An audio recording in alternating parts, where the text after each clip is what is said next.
Darkcast Network, indie pods with a dark side.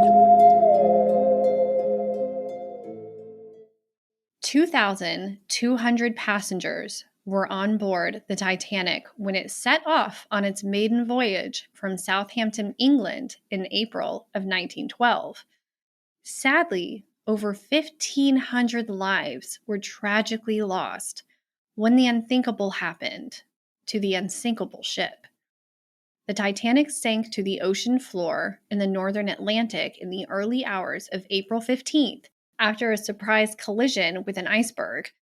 For good reason. This tragic event is typically what comes to mind when you think about historical events that happened in 1912. However, in a small town in Iowa, in the dark of night, sometime around midnight on June 10th, 1912, an unknown attacker ended the lives of a prominent family in town, along with their 4 children and 2 visitors. After years of investigation, the case remains unsolved to this day, over 110 years after it happened. To start off Spooky Month, join us for episode 1 of Wicked Wednesday, where we go over the Villisca axe murders. My name is Amber.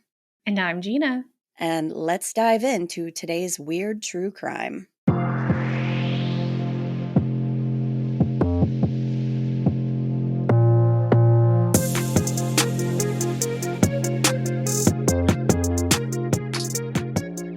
In the early 1900s, Amazon delivery vehicles, UPS drivers, and USPS vehicles weren't a thing yet. Instead, all services were provided by the railroad. By 1912, about 40 trains were running through Villisca, including 16 passenger trains. The train funneled in the necessary tools and supplies needed to build the growing town, while cattle, pigs, horses, chicken, and grain were exported out to provide the money necessary for Villisca's growth. The town boasted about 2,500 residents and included everything from a photography studio, jewelry stores, and restaurants to hardware stores and a movie theater. Honestly, it sounds like a pretty fun little town. Home entertainment didn't consist of Netflix or YouTube like it does now, and people had to create their own entertainment in the form of musical instruments and songs played off of sheet music, which they bought from the Atwood's music store.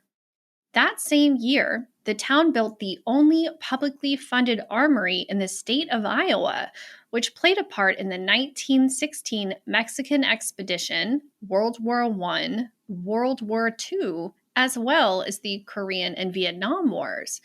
Villisca also had 2 telephone exchanges, the Mutual and Bell systems. Businesses and some households often subscribed to both services, and the townfolk enjoyed the early stages of the world's instant communication. As you can tell, it was a completely different world than the one that we're used to in 2023. Josiah B. Moore was one of Villisca's most prominent businessmen as the owner-operator of the Moore Implement Company, which is like a John Deere company franchise. He married Sarah Montgomery at her parents' home on December 6, 1899, and they went on to have 4 children: Herman, Catherine, Boyd, and Paul. Josiah and his family were well liked in the community and were described as friendly and helpful to their neighbors. In 1903, they purchased a house located at 508 East 2nd Street in Villisca, Iowa. It was a 2-bedroom house built in 1868 by George Loomis. To give you an idea of the layout, it had a small front porch at the front door with 2 entrances. When you entered the house through the door straight ahead, you walked directly into the kitchen. To the left of the entrance, there was a door to the parlor and a sewing/bedroom at the back of the parlor. Back in the kitchen, if you walked past the parlor, there was a pantry at the very back of the house next to another porch, and right before the pantry, there were stairs that led up to the 2nd floor. When you went up the stairs, you walked directly into the master bedroom, and through the master bedroom to the children's room with some closets in between. The attic crawl space was also up there opposite the bedrooms. It wasn't a huge home, but it worked for the family. That layout sounds very like early 1900s, and I could not imagine having everyone in the house walk upstairs through my bedroom to get to the other sections of the house. Like that's an immediate no from me. But I guess back then you kind of worked with what you had, and Yep. houses weren't like they are now. So, No. oh, no, talk about no privacy. But anyway, It was a yeah, different world back then. definitely. On the evening of June 9th, 1912, the Moores attended the Presbyterian Church for the Children's Day service. This was an end-of-year Sunday school program that Sarah was a co-director of. Her children performed their speeches after the program started at 8 p.m. The program ended sometime around 9:30 p.m. Earlier in the day, Josiah, or Joe for short, invited his daughter Catherine's friends, sisters Ina and Lena Stillinger, to stay the night with Catherine at their home after the program. So when it ended, the Moore family, accompanied by the Stillinger sisters, walked home from the church and arrived sometime between 9:45 p.m. and 10 p.m. The events that happened later in the evening in the home can only be speculated, but it was a scene that would rock the residents of Villisca to the core and cause a stigma over the town for many, many years to come. And that stigma has had a lasting effect. I think that the current population of Villisca is half of what it was back in 1912. Wow. Yep. That's crazy to think that something that happened that long ago could still have such a huge impact. There's probably other On contributing a place like factors, that. but you know that that's definitely something. It was such a bustling, Ugh. like growing town, and now there's Mhm. half the amount of people than there were over 100 years And ago. most of the tourism from the town is because of this house. So Exactly. that's crazy. Hmm. Mary Peckham, the neighbor of Joe and Sarah Moore, ventured out to her front yard at around 5 a.m. on June 10th to hang laundry. A couple of hours later, around 7 a.m., Mary noticed that the Moore household was surprisingly quiet and no one had been seen outside to complete chores.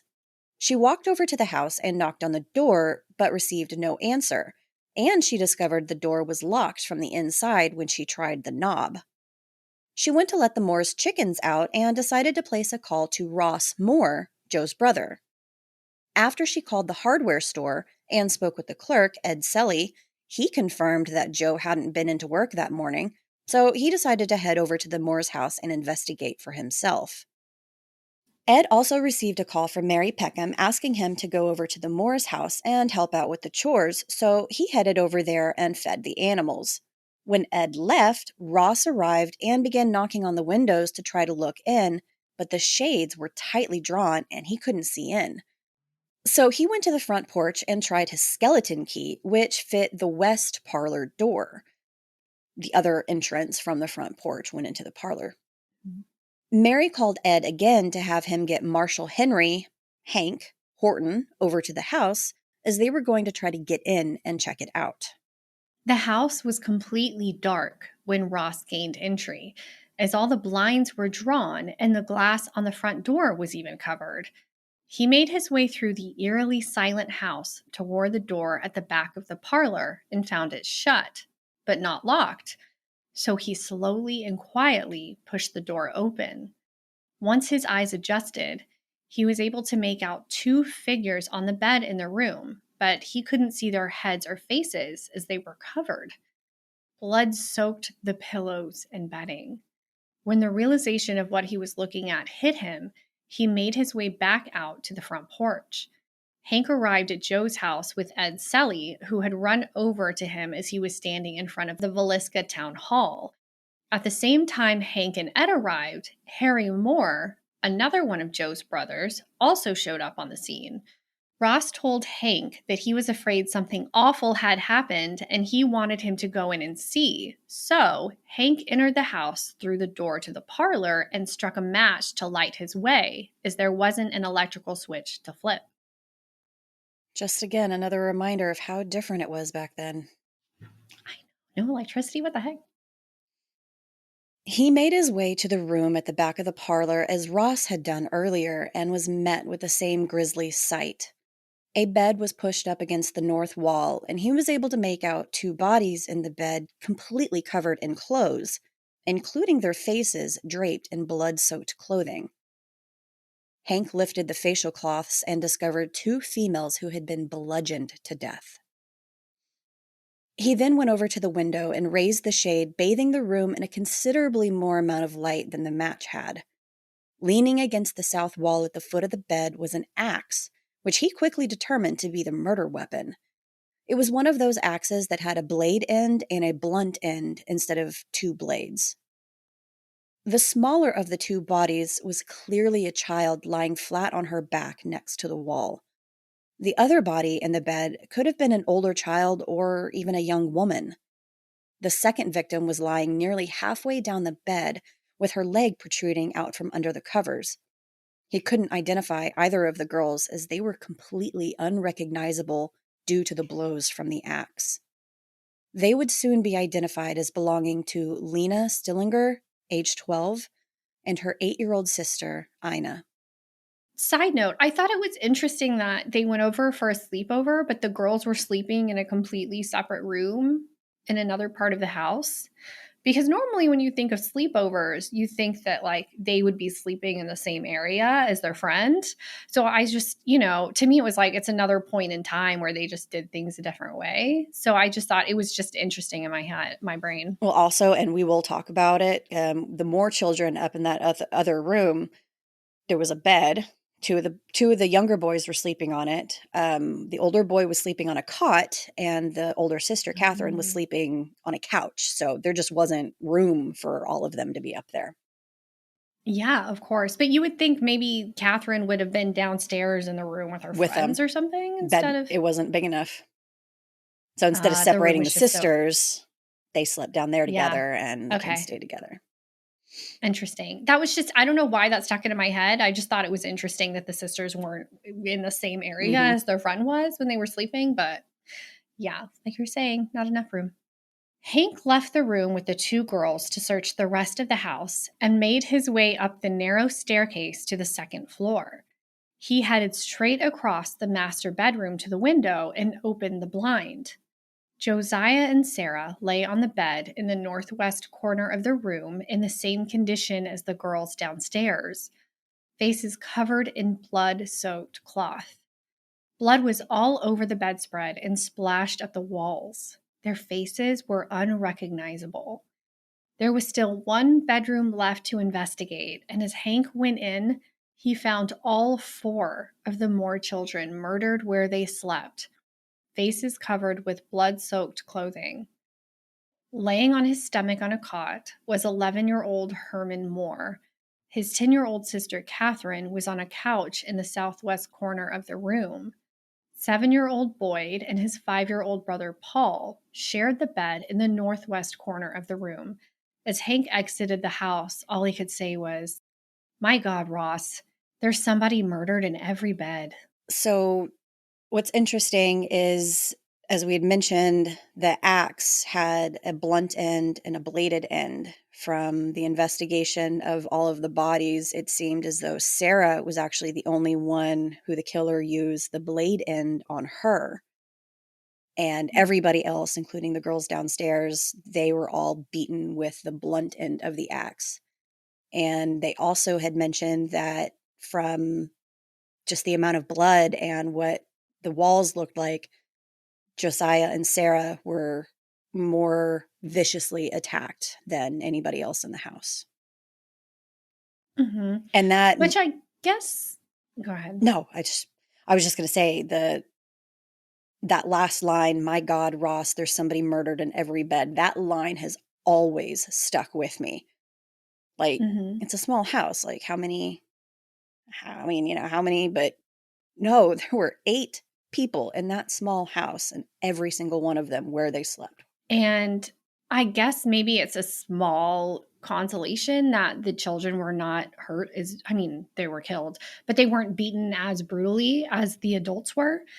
To me, it sounds like it was probably a personal attack against the adults in the house, and the kids were there. So, or maybe, you know. or if it maybe not necessarily a personal attack, maybe the killer felt the need that he had to be more forceful with the adults to ensure, Because they're bigger. because they're bigger, the kids aren't going to take as much. The only consolation that I kind of found was at least it was apparent that they were asleep and they didn't see it coming and they weren't, terrified in those last moments of life. Which is surprising that it doesn't seem like anybody woke up or realized what was happening or heard noise going on in other areas of the house at the time that we can tell, because everybody was either in their beds or very close to their beds, like maybe fallen off during the attack or after it. Yeah, and there wasn't blood like dragged through the house, like people had been moved. They were where they were, had laid. But you also have to remember, they didn't get home until almost 10 o'clock at night. So they had a super, super long day. And I don't know about you, but whenever I have a super long day and I fall my ass into bed, there's no waking me up until my internal clock is like, all right, it's 7 hours. You can be alive again. That's probably not the best choice of words to use in this circumstance, but you get what I mean.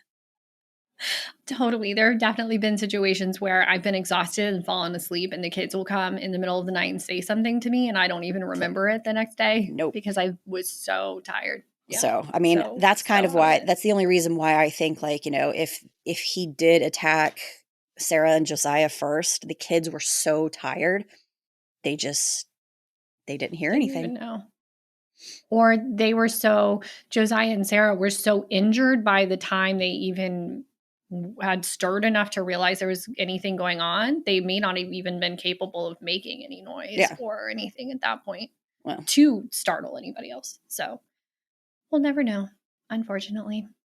Things like this didn't happen in their small town, and Hank had no experience to prepare him how to handle such a tragic event. The community soon became hysteric as the news of the murders traveled fast. The crime scene was quickly overrun by curious neighbors, and supposedly around 100 people just ventured in and out of the house, gawking at the mutilated bodies shortly after the local doctors had been able to examine them. The time of death was estimated sometime around midnight due to the degree of rigor mortis and the congealed blood at the scene. Since the crime scene had been tainted by the parade of people in and out of the house, there was a limited number of facts they knew. And I can go over that list right now. 1. 8 people had been bludgeoned to death, most likely by the axe they found in the back room with the Stillinger girls, and all appeared to have happened while they were sleeping. 2. Curtains were drawn on all the windows in the house, except for 2 that didn't have curtains, and those windows were covered with clothing that belonged to the Moores. So someone took the time to make sure no light escaped out of that house. No one could see in. 3. Every victim's face was covered with a cloth after they had been killed. 4. The axe that had been found also appeared that some blood had been attempted to be cleaned off. 5. A kerosene lamp was found at the foot of the beds of Josiah and Sarah, as well as the Stillinger girls, both with the chimneys off. 6. The ceiling in the room with Josiah and Sarah had gouge marks apparently made by the upswing of the axe. 7. A piece of keychain was found on the floor in the downstairs bedroom. 8. A pan of water was found on the kitchen table along with a plate of uneaten food. And there are some sources that say that that pan of water was bloody water, and others that say that it was just dirty. 9. All the doors were locked. As we had said earlier, when they tried to get in, it seemed like all the doors were locked from the inside. 10. Lena's body was discovered with her nightgown pushed up and no underwear on. They weren't able to determine any sexual assault had occurred, though. 11. And this is a weird one. A slab of bacon had been reported on the floor near the axe, weighing in at nearly 2 pounds, wrapped in what appeared to be a dish towel. A second slab of bacon, roughly the same size, was found in the icebox as well. And 12. One of Sarah's shoes had been found on Josiah's side of the bed, on its side.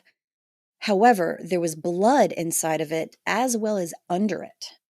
The assumption with this is that the shoe had been upright when Josiah was attacked, and blood ran off the bed into the shoe.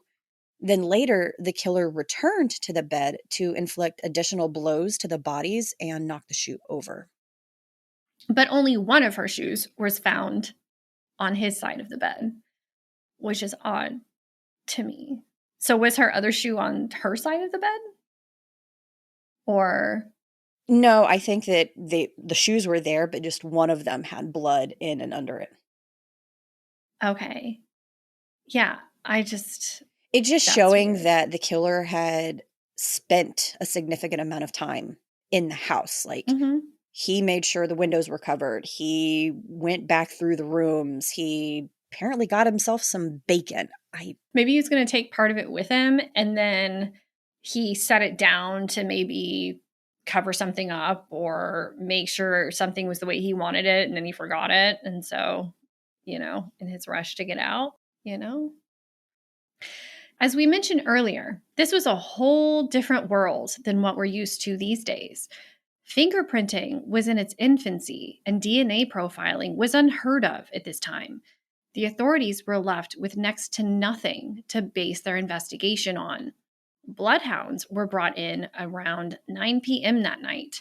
One of the dogs got the scent from the axe handle found in the downstairs bedroom and the cloth that the murderer had used to try to clean the axe. They followed the dogs upstairs, back downstairs, and then out the front door.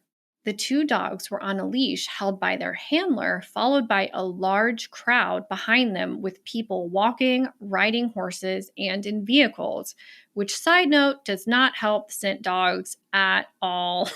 Bad idea. It's a lot of chaos. Yeah.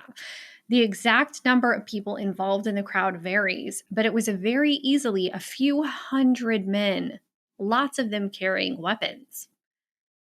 The dogs led west along the road north of the Moore house, pausing briefly in front of Frank Jones's house before turning south.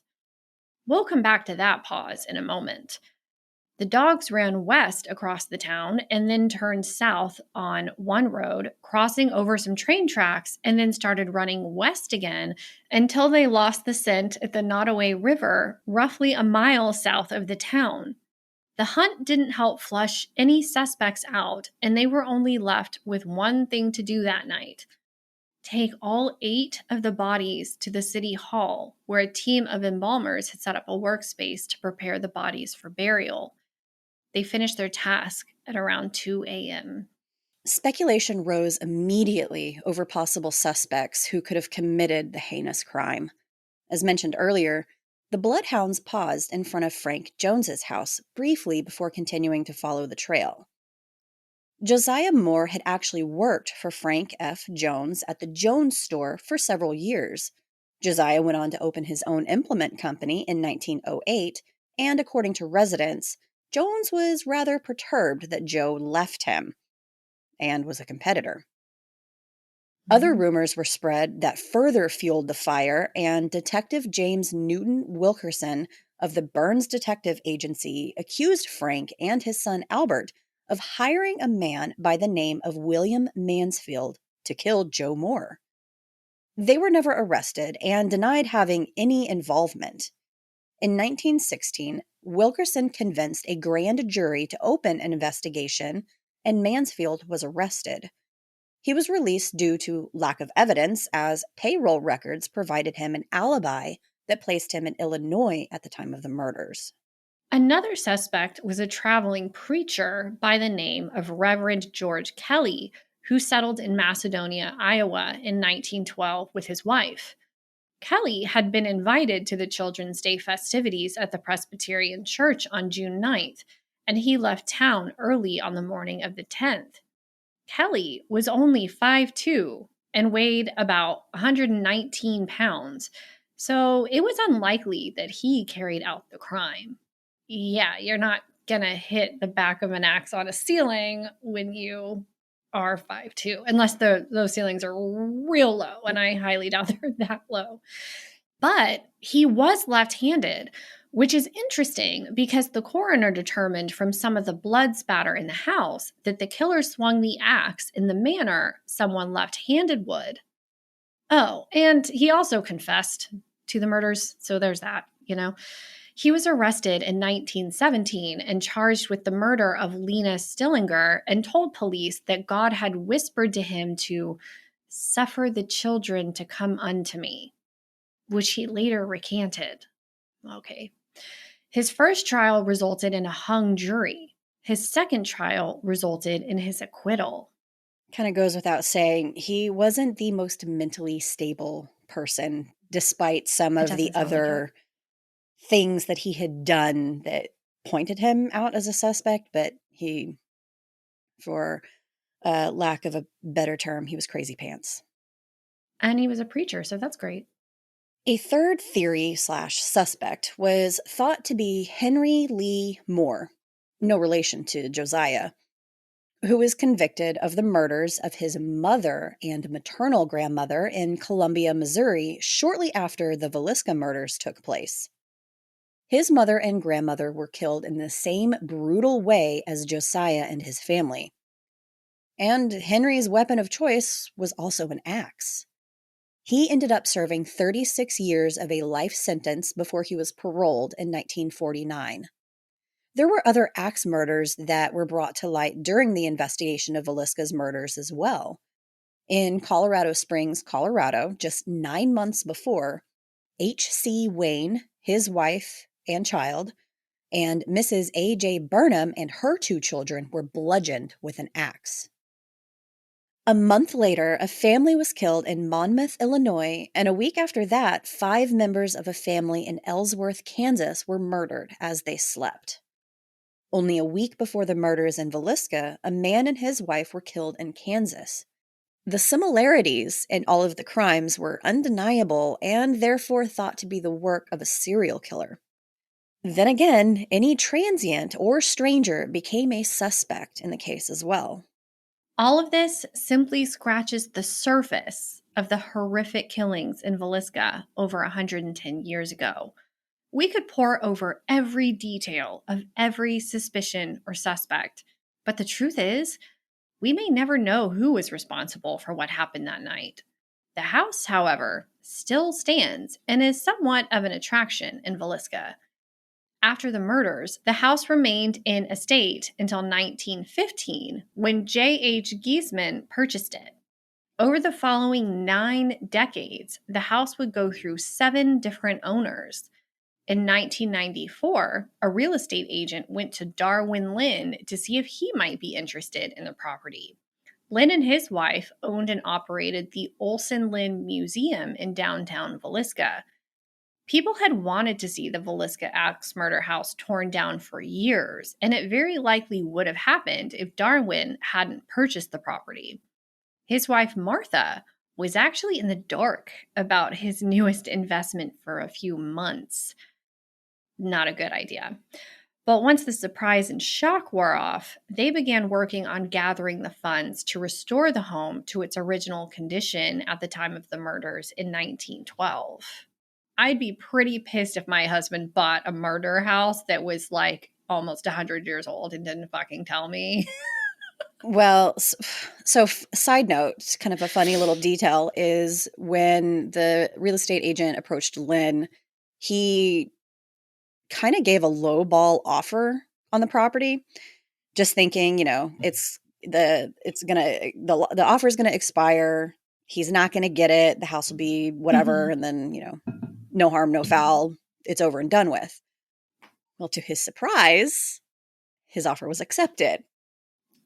And yeah, he kind of dropped the ball on telling Martha about it in a timely manner, but she realized the potential of the house in preserving some of the history of Villisca. And, as I said earlier, the population had dwindled, and they had an opportunity that they could restore a part of history and bring people Make back some to the town. money. Yeah.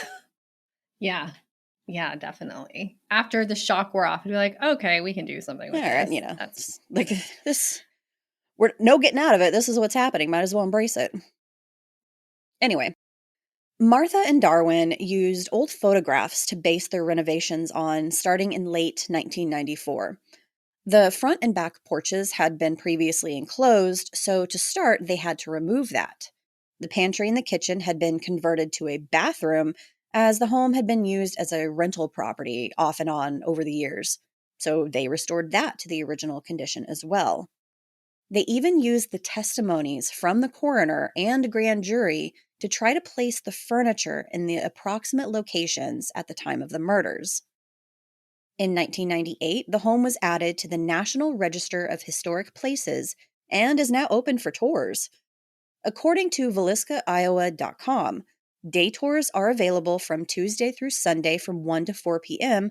for $10 per adult and $5 for 65 and older. Day tours end on October 30th and resume in the spring. If you're really feeling brave, you can reserve an overnight stay. Pricing is $428 for groups of 1 to 6 people and $75 for each additional person.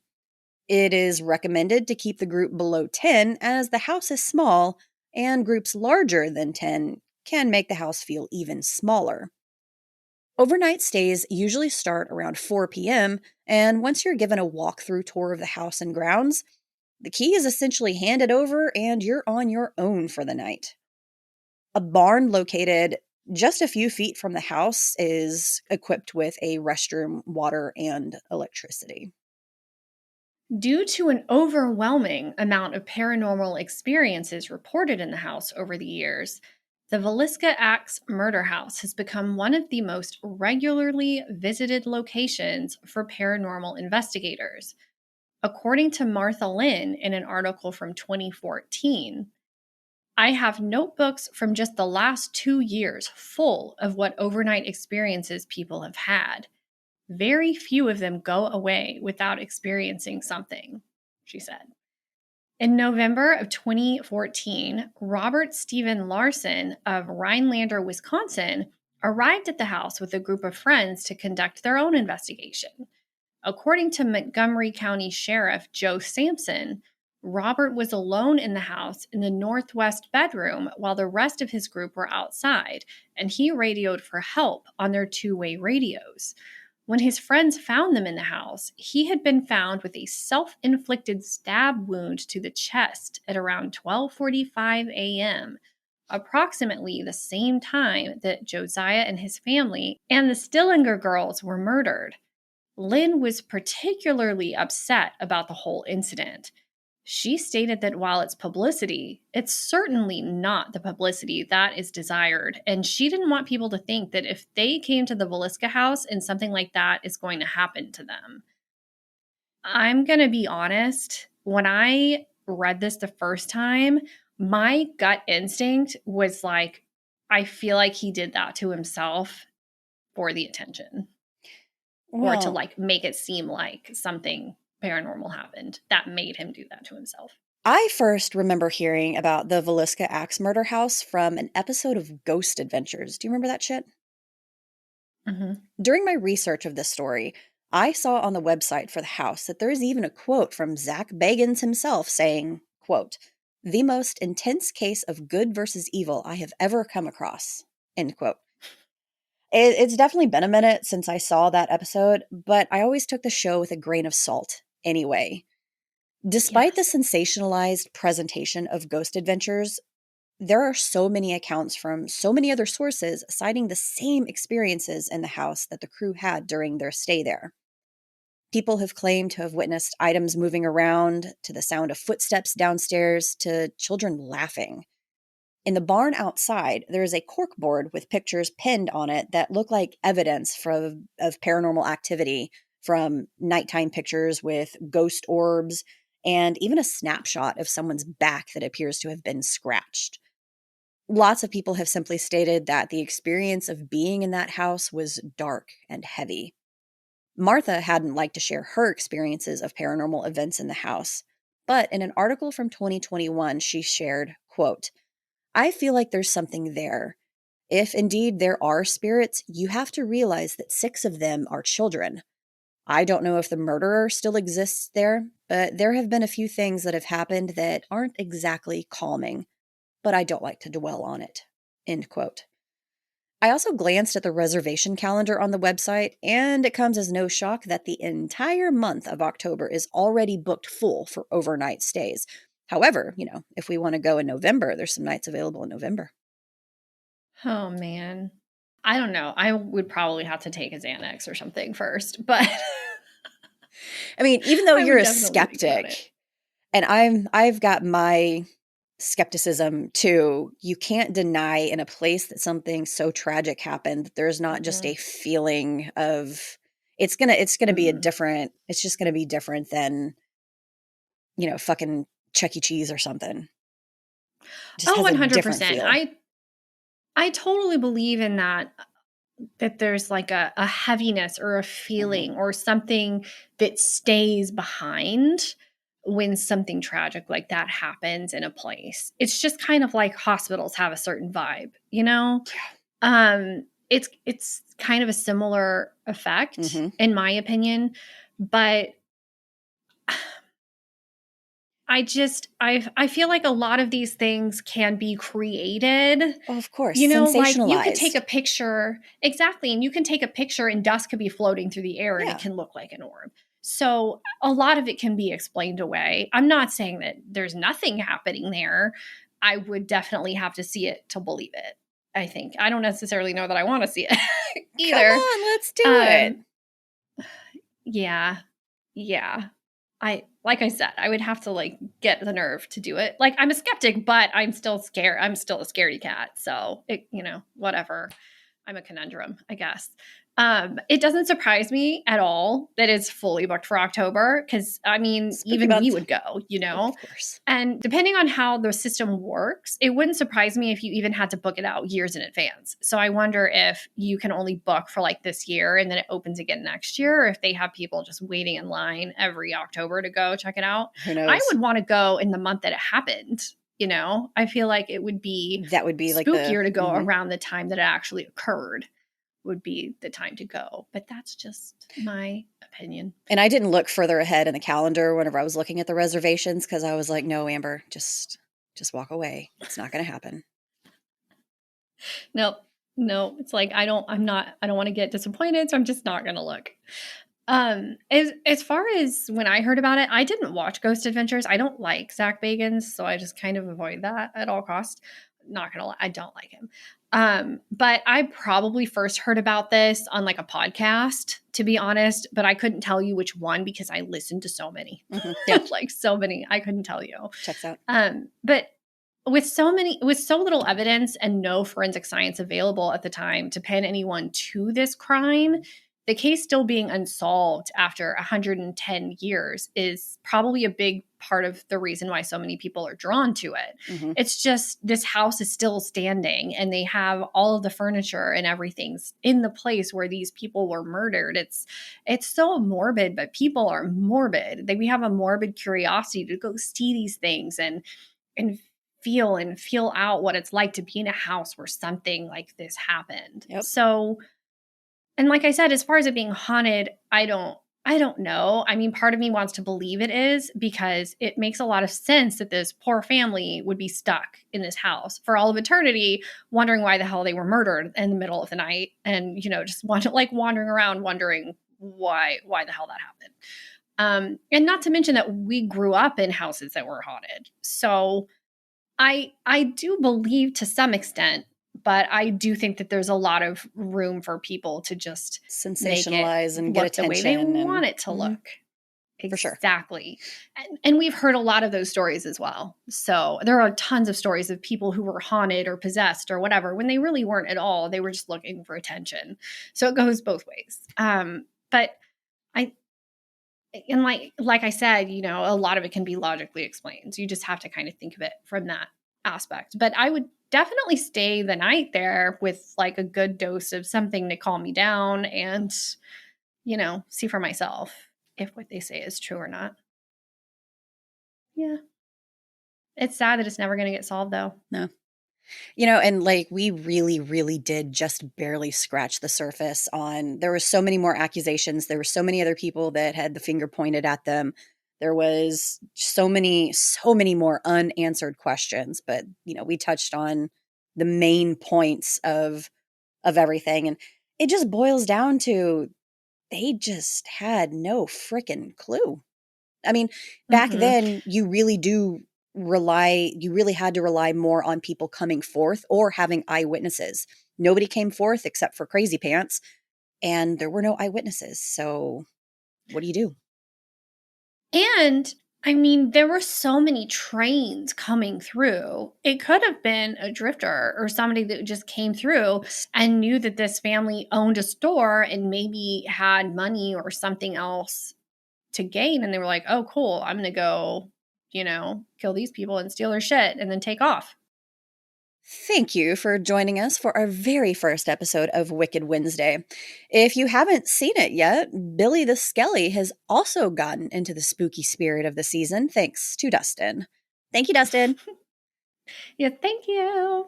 We hope you'll join us for the next few weeks as we go over more haunting locations with disturbing pasts.